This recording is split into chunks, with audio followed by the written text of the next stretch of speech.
Kaixo, arratsaldeon eta ongi etorri gaurko hitzaldira.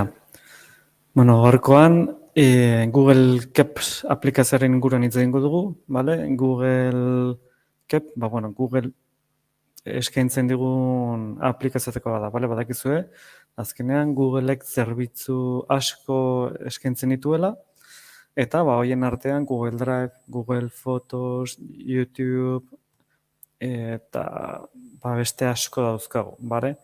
Eta beste horien artean Google Keep aplikazioa daukagu, bale? Normalan telefonoan gaur egun instalatuta etortzen daukarez banago, baina nahi izan ezkero ere, eta instalatuta ez badator, gure betiko aplikazio dendan sartuko gara eta bertatik deskarratuko dugu aplikazioa, bale?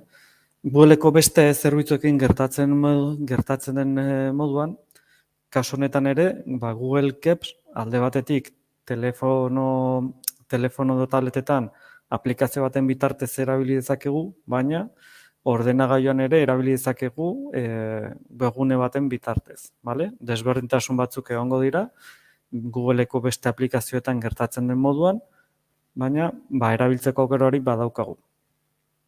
Bale? Zer da Google Keep aplikazioa? Basikoki notas aplikazioa, bale? Telefonoetan normalean notas aplikazio bat izaten dugu, bale? Hau da, edo zer gauza apuntatzeko, notak apuntatzeko, bale? Aplikazio bat izaten dugu. Kasu honetan Google Keeps horretarako eskaintzen dugun aplikazioa da Google Keeps. Bale? Horren ikusiko dugu gauz ezberdinak egiten uzten dizkigula, beti oinarri bezala hartuta zer apuntatzea edo gordetzea, ez? Baina, orokorrean beste merkatuan aplikazio asko daude, eta seguru hauetako batzuk Google Keepsen funtzioak ere badauzkatela edo oso antzeko direnak izango dituztela, bale? Orduan, kasu honetan Google Keeps apuntatzeko uzten digun aukera, testu bezala uzten digun nota bat apuntatzen edo gordetzen, bale? Baina bestaldetik ere nota horretan irudiak sartzen uzten dizkigu, ahots grabazioak ere uzten dizkigu sartzen, marrazkiak ere bai, bale? Eta beste elementuren bat ere bai, bale? Beraz, gauz batzutarako nahiko erosoa eta baliagarria dela esan dezakegu, bale? Ze funtzio izan ditzazke? Adibidez, bale? Oharrak sortu, hau da besterik gabe testuko ohar bat, bale? Nota bat. Kolaboratzaileak gehitzea, hau nahiko erabilgarria da, eta kolaboratzailea azkenen da, nota horretan nota sortzen duen pertsonaz aparte, beste norbait, beste kolaboratzaile bate nota hori aldatu egin dezake, gauzak gehituz, kenduz edo aldatuz. Eta nahiko erosoa izan daiteke adibidez, erosketako nota bat egiten duzu, erosi behar dituzun produktu horiekin, erosketak egitera joatzen zarenean, zure bikoteak zuk bidaian zaudenean edo erosketak egiten zaudela, gauzak gehitu egiten dizkizu, zerrendara, ez ahazteko, bale? Hasiera batean apuntatu ez dituzun gauza horiek, ez ahazteko, bale? Hau da, kolaboratzaileak nota hori ikusteaz aparte aldatu ere egin dezake, bale? Irudiak ere gehitu ditzazkegu, bale? Lehen aipatu egun bezala, atzeko planoa ere aldatu daiteke, atzeko fondoa edo kolorea aldatu egin dezakegu. Ahots grabazio ere sartu ditzakegu ohar edo nota honetan. Etiketak ere erabili ditzazkegu, nota asko azkagunean, nota hauen artean zer bilatzeko, etiketak erabili baldin baditugu, bilaketan lana erreztuko dugu, bale? Oharretan marraztea ere eskaintzen dugu, bale? beste aplikazio batzutan ere ikus dezakezue funtzio hau, azkenean funtzio horrekin, bueno, beti pantalla taktila edo baldin badaukagu, bale? Telefono edo tabletetan funtzio badaukagu, ordenagailuko kasuan ez, bale? Okerrez banago, gauzak ez badira aldatu, bale? Ze badakizue, bueno, webgunearen funtzioak eta telefono eta tableteko aplikazioen artean, kasu batzuetan funtzio batzuk desagertu egiten dira, beste kasu batzuetan funtzioak jarraitzen dute, baina izkutatuta egoten dira, bale? Kasu honetan, marraztarena okerrez banago ordenagailuko bertsioan ez daukagu, bale? Baina, bueno, gauza hauek badakizue Googleek bertsioak maiz berritzen dituela, beraz ez dakit momentu honetan hori badaukagun edo ez, baina bueno, izan daiteke hemendik denbora bat izatea, baina oraingoz ez dut uste. Bale, eta zerrenda batzuk sortzea, bale? Eskubiko irudian ikusten duzu adibidez zerrenda bat, bale? Alde batetik irudi bat daukagu goikaldean, eta ondoren zerrenda edo lista bat sortu du, bale? Eta linea bakoitzean checkbox bat daukagu, bale? Karratutxo bat, eta adibidez erosketako lista edo zerrenda hori egiten dugunean, produktua hartuta gero, checkbox hori markatu ezakegu hartuta bezala, eta modu horretan, konprobazio bat egin dezakegu, aber zer hartuta daukagun, zer ez, bale? Eta ez da bakarrik testu irakurri, baizik eta ja bisualki segituan ikus dezakezu zer zati daukazu eginda eta zezati ez, bale? Bueno, azkenan gero bakoitzak ikusi behar du zer erabilpen eman diezaioken hauetako tresna bakoitzari, vale? Baina, bueno, hau azkenean adibide bat da, besterik ez. Vale, hasieran aipatu dizuet, Google Keep erabiltzeko, bueno, aukera ezberdina dauzkagu. Alde batetik, telefono edo tabletetan aplikazioa bera erabilita, vale? Bai Android eta iOS sistemetarako dago eskuragarri, bakoitza bere aplikazioten da, vale? Beraz, bueno, instalatuta ez baukazue, edozen momentutan instalatu dezakezu aplikazioa, aplikazio dendatik deskargatuta, vale? Edozen beste aplikazio egiten dugun bezala. Ordenagailuetan erabili ahal izateko, lehen aipatu dizuet, beste aukera dela web gune baten bitartez sartzea, vale? Beti ere, bai telefono eta tabletetan aplikazioa erabilita edo navegatzaile bitartez sartzen baldin bagara, edozein kasutan Googleeko kontu bat izan barra daukagu, vale? Guzti hau gure Gmaileko kontura lotuta edo binkulatuta dijoa, eta Gmaileko kontu bat ez badukagu, ezin izango dugu erabili, vale? Hau horrela da, beharrezkoa da Gmaileko kontu hori izatea. Bestela zinezko izango dugu zerbitzu hori nolabait erabiltzea. Vale? Telefonoen kasuetan, normalean telefonoa erosten dugunean sartzen dugu gure Googleeko kontua, eta hortik aurrera normalean Googleeko zerbitzuetan ez digu ezer eskatuko, zuzenean berak identifikatzen gaituelako zerbitzuetan, vale? Baina ordenagailuan kasuetan webgune baten bitartez sartzen garenez, kasu horretan pixkat aldatu egiten da, guk sartu beharko dugu erabiltzailea eta pasaitza, vale? Bueno, nola sortzen dira oharrak? Bueno, telefonoaren kasuan, hemen eskubialdean dauzkazuen birudi goikaldean telefonoko zatia izango litzateke, eta bekaldekoa ordenagailukoa, vale? Ez dira pantalla osak ikusten, beraz, ez da oso esanguratxoa, baina, bueno, imaginatu zazue, vale? Aplikazio irekitzen dugunean telefonoan, bertan lehenengo pantalla horretan irekita dauzkagun, bueno, irekita edo sortuta dauzkagun notak lista hori ikusiko dugu, vale? Eta nota berri bat sortzeko, hemen ikusten duzuen bezala, Googleeko kolorekin agertzen den plus simbol hori, botoi baten barruan agertuko da, pantailaren eskubialdean, behekaldean, vale?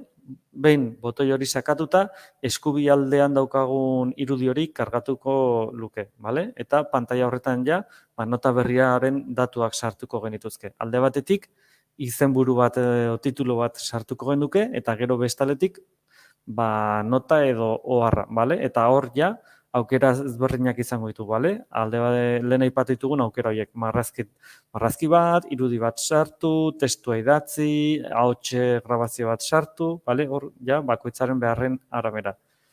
Ordenagailuaren kasuan, antzekoa da, bale? Google Keep aplikazioa irekitzen dugunean, hasierako pantaila horretan ikusten duguna da, guk sortuta dauzkagun oharrak, bale? Eta ohar berri bat sortzeko goikaldean izango dugu barra bat, hemen eskubialdean dauzkazuen beko irudi hori izango da agertzen zegun barra, eta hor izango dugu botoi bat, bale? Ohar berri bat sortzeko.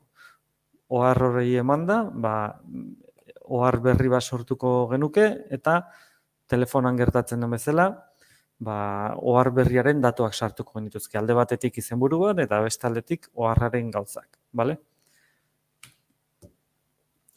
Bueno, oharra irekitzen dugunean, ohar berri bat irekitzen dugunean, edo dagoeneko sortuta daukagun ohar bat irekitzen baldin badugu, beti aldatu itazkegu gauzak, bale? Oda, hasieran idatziko duguna ez da betirako geratu behar, nahi izan ezkero, gauzak borratu daitezke, aldatu egin daitezke. Eta, bueno, notak aukera batzuk eskaintzen dizkigu, bale? Eta horien artean ikonoa daukagu, bale? Hemen pantailan ikusten duzuena ikon hori, marrazteko koloreak erabiltzen diranen paleta hori, bale? Bueno, paleta horren bitartez, nota honen fondoa, bale, edo tono hori aldatu ezakegu. Eta bi aukera ematen digu. Alde batetik kolore solido bat, hau da, kolore finko bat, hor 12 kolore ezberdin eskaintzen dizkigu, bale? Eta beste aldetik irudi batzuk eskaintzen digu fondo bezala jartzeko, bale? Hasiera batean, atzeko plano hori edo irudi hori ez dago bateria aukeratuta, eta koloretan, lehenengo kolorea, kolore tipikoena esan dezagun, dago aukeratuta, bale? Kolore nahiko argia, ez da txuri bat, bale? Baina, bueno, kolore nahiko argi bat izaten da. Bale? Beraz, hor guk aukeratuko dugu, bakarrik kolore aldatu nahi dugun, irudi bat aukeratu nahi dugun, hori bai, bertan agertzen den, horietako bat izan barra dauka, ezin dugu hortik kanpo beste irudi bat hartu fondo bezala jartzeko, ez da kolore zerrenda hortatik kanpo dagoen beste kolore bat ere ez digu aukeratzen uzten, bale? Baina, bueno, modu horretan, hasierako pantailan gaudenean, hau da, sortuta dauzkagun ohar ezberdinak agertzen zaizkigun pantaila horretan, bat edo bi edo guk nahi ditugunak koloreak edo irudiak jartzen baldin baizkiogu, ohar zerrenda horien artean guk nahi duguna topatzea, erresagoa izango da, bisualki detektatzen baldin badugun, bale, testuak irakurri baino. Azkenean, bueno, testuak irakurtzeko denbora gehiago behar dugu. Azkenean, segunduko alde bada, ez dira minutuko aldeak testuak irakurri edo bisualki kolore baten bitartez detektatzea, bale? Aldea segunduko gauza da, ez minutuko gauza, baina, bueno, hau bakoitzak aukeratzen du nola erabili, bale? Bale, urrengo aukera, beste ikono bat izango litzateke, bale? Telefonaren kasuan, nota berri bat sortzen dugunean, bekaldean daukagu lehen aipatu dugun kolorezko paleta hori, bale? Eta horren ondoan daukagu beste ikonoa. Beste ikon hori, hemen agertzen den plus hori izango litzateke, bale? Karratu batean sartuta. Ikon hori sakatzen baldin badugu, eskubial daukagun irudi vertikal hori ikusiko genduke, eta zerrenda horretan, bale, menu bat daukagu, eta bertan aukeratu behar dugu ze elementu mota gehitu nahi diogun gure oharrari, bale? Alde batetik, argazkiak gure galeriatik aukeratu itzazkegu, bestaletik argazkia momentuan aterazakegu telefonaren kamera erabilita, bale? Bestaletik marrazkia, lehen aipatuguna, ahots grabazio bat ere bai, eta kuadroak jartzen duena, edo checkboxak edo listak edo deitu nahi dezuten bezala, bale? Ordenagailuaren kasuak irudia gehitzeko, bueno, pixkat desberdin agertzen da, bale? Ordenagailuaren kasuan ez daukagu aukera guzti horiek, eta ordenagailuaren kasuan, hor ikusten dizue irudiaren ikon hori, bale? Beste aplikazio askotan ikono berdina izaten da, beraz ikon hori sakatuta, gure ordenagailuan arakatzeko aukera emango digu, eta gure irudi artxibori aukeratuko dugu. Behin artxiboa aukeratuta, zuzenean, nota edo ohar honetan gehituko litzateke, bale? Bueno, beste aukeretako bat, zerrendak, listak sortu, bale? Deitu nahi dezuten bezala. Telefonoaren kasuan, lehenengo ikono berdina sakatuko nuke, bale? Plusaren ikon hori, eta zerrenda horretan kuadroaren aukeratuko nuke, bale? Kasu horretan, zerrenda horretan, checkboxen ikonoa dauka, bale? Kuadraren ikono bat, utxik, bale? Lehen esan dizuedan bezala, checkboxak eta erabiltzeko garaian, nota irekitzen dugunean, checkbox horiek markatu edo markatzeko aukera ematen digute, bale? Hau da, aktibatzeko edo desaktibatzeko aukera ematen digute. Hor ja, bakoitzak aukeratuko du nola erabili, bale? Beti zela, azken hau tresna bada, eta bakoitzak tresnari ematen dion erabilera, desberdin izan daiteke, bale? Beharren arabera, ohituren arabera, edo gustuen arabera, hor zuek aukeratu, bale? Ordenagailuaren kasuan, ordenagailuaren kasuan, beste irudian ere ikus dezakezue, kasu honetan, 3 puntuetako aukera horretan sakatuko dugu, eta kasu horretan, erakutsi kuadroak aukera sakatuko dugu, bale?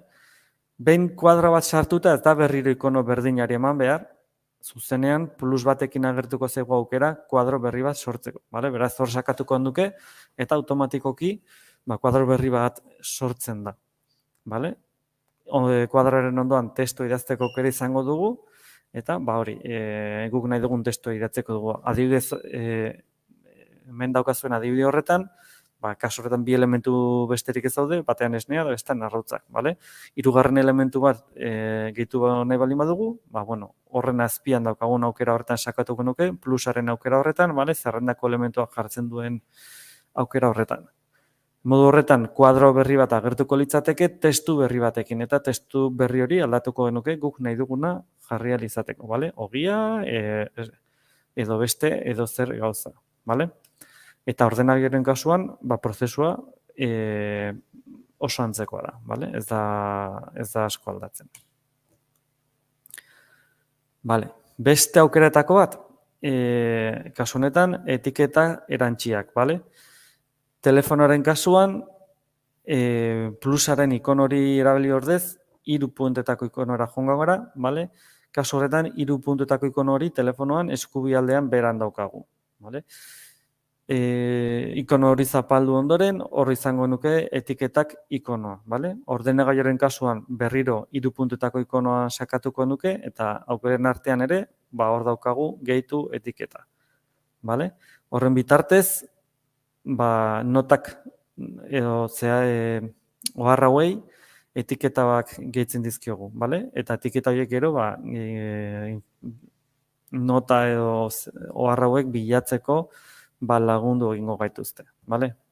Nik normalen hauek ez ditut erabiltzen, baina, asko ez dauzkalako, nota asko izan ezkero, kasu horretan etiketetak erabiltzea ondo legoke, bale?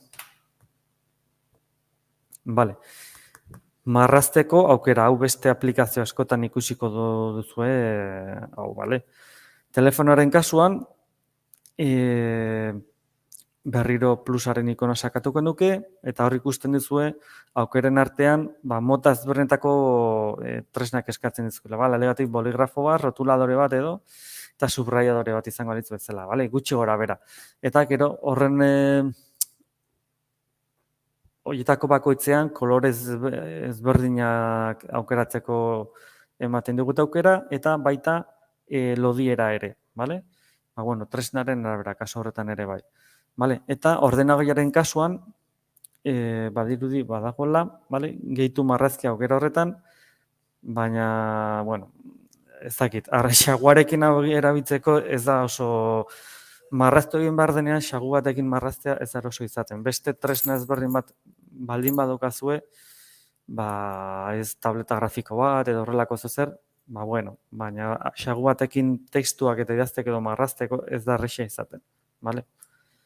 Baina esate dizuet, aukera hori ez dakit oraindik jarraitzen duen edo ez, bale? Eta hurrengo funtziora pasatzen baldin bagara, ahotsaren funtzioa, bale? Ahotsik grabaketa. Hau beste aplikazio batzutan gertatzen den oso antzekoa da. Kasu horretan, plusas telefonoen kasuan, momentu ez, hemen agertzen dut mikroa, baina korrez banago, plusaren sakatu behar dugu eta plusean daukagu, hori da, grabazioko aukera, ez dakit zergatik hau ez dago ondo. Bale? Hau ez daude ondo. Bale, telefonaren kasuan,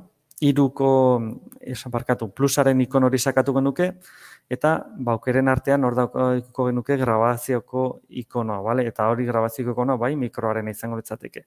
Hori sakatuta, hemen eskubialdean daukazuen irudi hau kargatzen du, eta edozein beste aplikazioetan gertatzen den moduan, bale? Hemen adierazten digu noiz hasten den grabatzen, bitartean guk hitz egingo dugu, nahi dugunean askatu egiten dugu, eta botoi hori askatzen dugunean grabazioa nolabait amaitu egiten da. Eta grabazio hori gero ohar horretan txertatu egiten da, bale? Nahiko sinplea.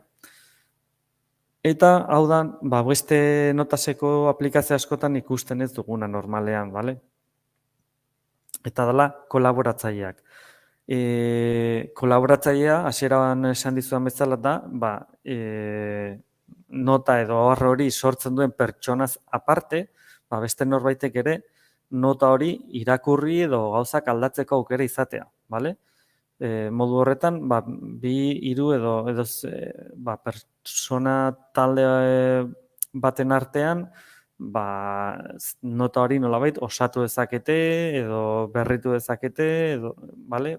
Kasoren abera oso erabilgarria iruditzen zait aukera hau, bale? Hau erabili izateko kontuan izan behar duguna da, beste pertsona horrek ere Gmaileko kontu bat izan beharra daukala, bale? Hori baldin baduka, ez du arazorik izango, bale? Nola gehitzen dugu kolaboratzaile bat gure ohar hortara, bala? Telefonaren kasuan, 3 puntuko ikono hori sakatuko dugu, eskubialdean beran daukaguna, eta kolaboratzaileko aukera hori sakatuko genuke. Ondoren, eskubialdean daukazuen irudi horretan, bale?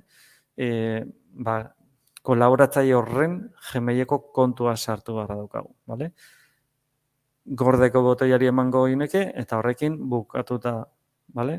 Eta modu horretan, bai notak sortzen duena bere Google Keeps hasierako pantaila horretan nota hori izango du, bale? Baina kolaboratzaileak ere bere Google Keeps aplikazio horretan, bale, hasierako pantailan, nota hori ere agertuko egingo zaio, bale?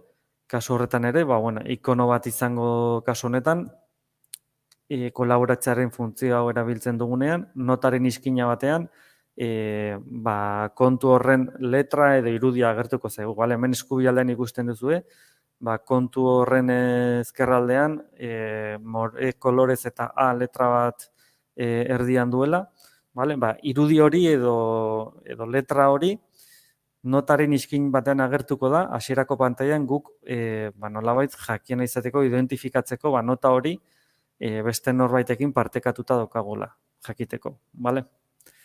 Ordenagailuaren kasuan, hau egiteko, hor ikusten duzuen ikono hori sakatuko genuke, vale? Pertsonara eta plus horren ikono sakatu genuke, eta gauza bera. Partekatu nahi dugun pertsonaren emaila sartuko genuke, eta gordetzeko botoia sakatu, eta listo. Horrekin ere, amaituta egongo litzateke funtzio hau. Vale? Eta ja, amaitzen joateko, beste edozen aplikazioetan daukagu funtzio bat, bale? Gogorazteko funtzioa. Azkenen honek zer egiten du? Notifikazio bat bidali, abisu bat bidali edo agertu, bale? Guk nolabait gai horretan arreta jartzeko, bale? Telefonoren kasuan, aplikazioaren kasuan, kanpailaren ikona izango dugu, bale?